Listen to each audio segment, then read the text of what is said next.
Man in the Democratic leadership in the House. This was your friend, or is your friend, the Congresswoman. This cannot help but have a chilling effect on lawmakers. Are your members worried? Are they shaken by this? I don't think there's any doubt, but my colleagues are very concerned about the environment in which they are now operating. It's been a much angrier, confrontational environment over the last 2 or 3 years than we have experienced in the past. And I think there is worry about that. I will tell you also that the staffers, we should not forget that a staff member was lost here. Interestingly enough, or tragically enough, ironically enough, the community outreach person on Ms. Giffords' staff, Mr. Zimmerman, lost his life. So yes, Bob, I think members and staff are shaken by this event. I share Speaker Boehner's view and the views that have been expressed by the 2 United States senators. This is not simply an attack on Ms. Giffords. This is an attack on democracy itself, on the ability, as she said in that reading of the First Amendment, to peaceably assemble, to come together, to talk to one another. That's what democracy is all about.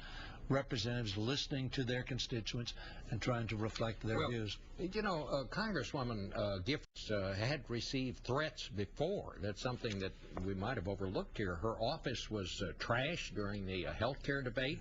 And when she showed up on Sarah Palin's Political Action Committee website as one of those who had been targeted for defeat, it shows her in the crosshairs there. She warned herself that this kind of thing could have serious repercussions. Let's listen. We need to realize that the rhetoric and firing people up and, you know, even things, for example, we're on Sarah Palin's targeted list, but the thing is that the way that she has it depicted has the crosshairs of a gun sight over our district. And when people do that, they've got to realize there's consequences to that action. And that's, of course, what the sheriff said, and I think the sheriff was right. One of the things that you and I have discussed, Bob, when you and I grew up, we grew up listening to essentially 3 major news outlets, NBC, ABC, and, of course, CBS.